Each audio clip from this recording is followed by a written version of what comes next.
तेरा वचन मेरे पाँवों के लिए दीपक है और मेरे मार्ग का उजियाला है। तेरा वचन मेरे पाँवों के लिए दीपक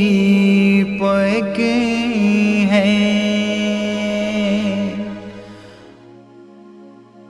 पहला पाठ कोलोसियों के नाम संत पौलुस का पत्र, अध्याय 2, पद संख्या 6 से 15 तक।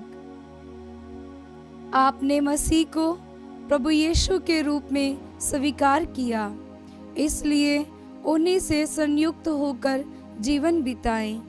उन्हीं में आपकी जड़ें गहरी हों और नींव सुदृढ़ हो। आपको जिस विश्वास की शिक्षा प्राप्त हुई है उसी में दृढ़ बने रहें और आपके हृदय में धन्यवाद की प्रार्थना उमड़ती रहे।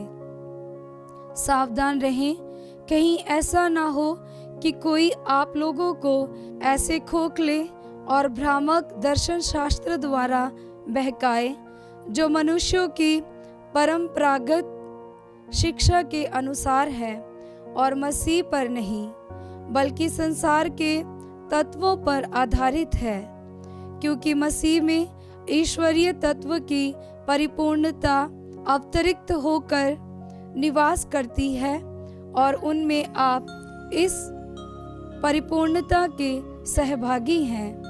मसीह विश्व की सभी शक्तियों और अधिकारों के शीर्ष है, सभी मसीह के अधीन है। उन्हीं में आप लोगों का खतना भी हुआ है। वह खतना हाथ से नहीं किया जाता, वह मसीह का खतना अर्थात बपतिस्मा है, जिसके द्वारा पाप में शरीर को उतार दिया जाता है। आप लोग बपतिस्मे के समय मसीह के साथ दफनाए गए और उन्हीं के साथ पुनर्जीवित भी किए गए हैं, क्योंकि आप लोगों ने ईश्वर के सामर्थ्य में विश्वास किया, जिसने उन्हें मृतकों में से पुनर्जीवित किया है। आप लोग पापों के कारण और अपने स्वभाव के खतने के अभाव के कारण मर गए थे।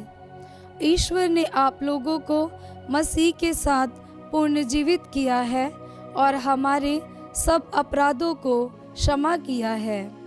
उसने नियमों का वह बंधपात्र जो हमारे विरुद्ध था रद्द कर दिया और उसे क्रूस पर ठोंक कर उठा दिया है। उसने विश्व की प्रत्येक शक्ति और अधिकार को अपदस्थ कर दिया, संसार की दृष्टि में उनको नीचा दिखाया और क्रूस के द्वारा उन्हें परास्त कर दिया। ये प्रभु की वाणी है। ईश्वर को धन्यवाद। भजन अनुवाक्य।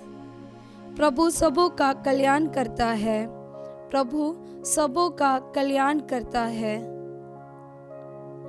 हे मेरे ईश्वर, मेरे राजा, मैं तेरी स्तुति करूंगा। मैं सदा सर्वदा तेरा नाम धन्य कहूंगा। मैं दिन प्रतिदिन तुझे धन्य कहूंगा।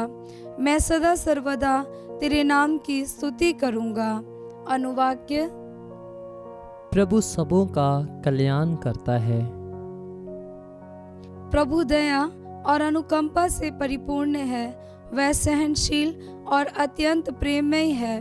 प्रभु सबों का कल्याण करता है, वह अपनी सारी सृष्टि पर दया करता है।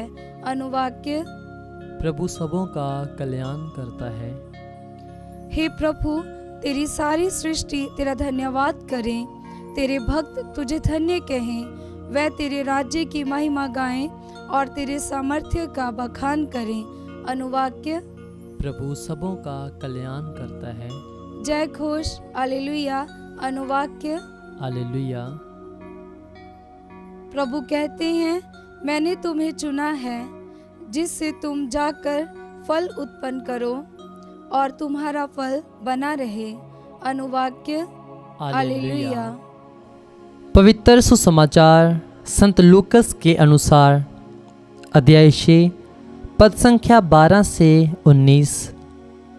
उन दिनों यीशु प्रार्थना करने के लिए एक पहाड़ी पर चढ़े और वह रात भर ईश्वर की प्रार्थना में लीन रहे।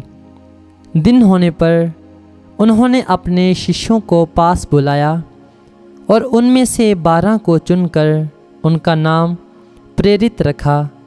सिमोन, जिसे उन्होंने पेतरुस नाम दिया, और उसके भाई अंद्रियास को, याकूब और योहन को, फिलिप और बरथुलमै को, मत्ती और थॉमस को, अल्फई के पुत्र याकूब और सिमोन को जो उत्साही कहलाता है, याकूब के पुत्र यूदस और यूदस इस्करियोती को जो विश्वासघाती निकला।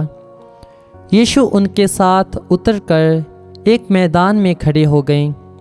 वहाँ उनके बहुत से शिष्य थे और समस्त यहूदिया तथा यरूशलेम का और समुद्र के किनारे तीरुस तथा सीदोन का विशाल जनसमूह भी था, जो उनका उपदेश सुनने और अपने रोगों से मुक्त होने के लिए आया था।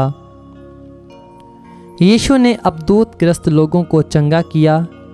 सभी लोग यीशु को स्पर्श करने का प्रयत्न कर रहे थे, क्योंकि उनसे शक्ति निकल रही थी और सबको चंगा कर रही थी। ये प्रभु का पवित्र सुसमाचार है। ख्रिस्त की जय।